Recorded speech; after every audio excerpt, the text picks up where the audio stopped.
Good evening, students. I'm Dr. Lakshmi. I'm working as assistant professor in SRM University, Ramapuram campus, Chennai, Faculty of Management. Today, I'm going to take a topic about in derivatives. Under derivatives, I'm going to explain about swap and different types of swap. Before that, we must know about what is swap. Swap is a derivative contract between two parties that allows them to exchange the cash flows or liabilities from different financial instruments. Swap is always a OTC derivative contract, over the counter derivative contract, wherein here two parties are enter into an agreement and they agree with one another to exchange their cash flows instead of notional amount or the principal amount. They are just enter into an agreement to exchange the return of investment and not the underlying asset and not the principal amount or notional amount. They are just exchange the cash flows or they are just exchange the return on investment. That is called swap. Swap is a derivative contract between two parties. Here, two parties are entering into an agreement that allows them, that contract allows them to exchange the cash flows. Here, cash flows is nothing but return on investment, a return which we earn from the underlying asset or liabilities from different financial instruments. Here, financial instruments refers to debentures, shares, the dividend, and then interest paid for a debentures.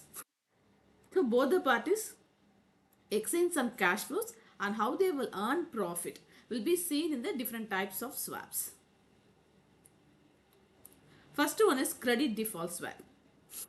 In credit default swap, for example, if one portfolio investor is there, that portfolio investor invested his money in a junk bond. That junk bond which gives a return of 12%. Basically, the junk bond is a very risky one and at the same time return is also high. If the risk is high and the return is also high. However, suppose if the junk bond fails or default in the payment of interest to the portfolio investor, then he is the only person or ultimately get affected. In order to overcome this problem, in order to come out of this problem, this portfolio investor decides to enter into one swap agreement with the investment bank. This portfolio investment, in order to protect him from this risk. Suppose if the junk bond fails to give a 12% return to the portfolio investor, then he is a person get affected. In order to overcome this issue, portfolio investor decides to enter into an agreement with the investment bank. So he says that if he will pay a premium of LIBOR plus 1% to the investment bank. It is similar to that of the life insurance premium. Here LIBOR is nothing but floating rate of interest. LIBOR is nothing but London Interbank Offered Rate. London Interbank Offered Rate plus 1%. Actually, this portfolio investor promises this investment bank that he will pay the LIBOR, that is floating rate of interest, as per the London Interbank Offered Rate. It may be either 5% or 8% or 12% according to the market fluctuation. Whatever the rate offered in the LIBOR, in addition to that, he promises to pay 1%. That is LIBOR plus 1% is paid as a premium by the portfolio investor to the investment bank. In turn, investment bank promises that bank will compensate the loss if any loss arises because of the junk bond. So the investment banker promises to compensate the loss. So it is similar to that of the life insurance premium. Similarly, it is nothing but this portfolio investor is scared that something might happen to his investment which might lead to the losses. So he enters into a swap agreement with the investment bank. So in turn, investment banker also promised to compensate the loss if any loss arises because of this junk bond. So here, portfolio investor, we call this person as a protection buyer. Why we call this person as a protection buyer means is paying the premium regularly as per the agreed terms and conditions to the investment banker. And the investment banker we call here as a protection seller because the investment banker receives a premium from the portfolio investor. So he is called the protection seller and he protects this portfolio investor whenever the need arises. So both of them, that is both of the portfolio investor and the investment banker, swapped the credit risk of the underlying asset. They are exchanged the credit risk of the underlying asset. Here underlying asset is nothing but the junk bond. So here two persons are there. One is called portfolio investor. He invested his money in a junk bond which gives a return of 12%. But in the meantime, he feels, suppose if the junk bond fails to give this 12% return, so better to enter into an agreement with the investment bank. So he enters an agreement with the investment bank, and he promises to pay a floating rate of interest as per the LIBOR rate plus 1% as a premium to the investment bank. And the investment bank also promises to compensate any loss arises because of junk bond.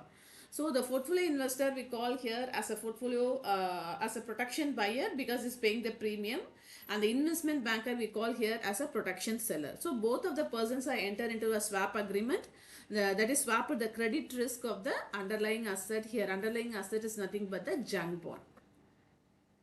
Here I explained with a diagram. Here the person, see, this person is called a portfolio investor. He invested his money in a junk bond which gives a return of 12%. He's scared where suppose that the junk bond defaulted in pay the interest of 12%. So better to enter into a contract with the investment bank. This is called the investment bank. So this portfolio investor decides to enter into an agreement with the investment banker, and he promises to pay a premium of LIBOR plus 1%. LIBOR is London Interbank Offer Rate plus 1%. For this purpose, the investment banker also promises to compensate the loss if any loss arises because of this junk bond.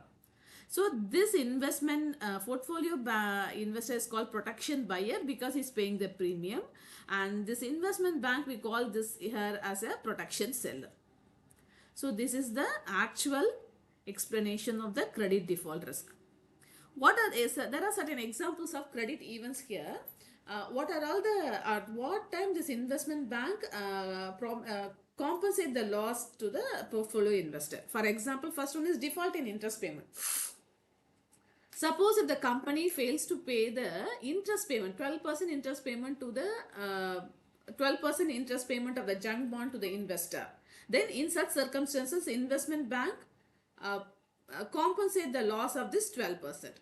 Second point, downgrading of rating. Suppose if the company, one who issues the junk bond to the portfolio investor, downgrading the ratings of interest. For example, suppose 12% is reduced to 8% or 9% means, or 10% means, the remaining 2% loss will be compensated by the investment banker. And third one is moratorium period. Moratorium period is nothing but sometimes a company means the company which issues the junk bond to the portfolio investor. That company fails to pay the interest for a period of 3 months or 6 months means that period is called a moratorium period. During that period, it is the responsibility and duty of the investment banker to compensate the loss of the portfolio investor. This is the information about credit default risk. In the next video, I will give the explanation for the remaining types of swaps. Thank you, students.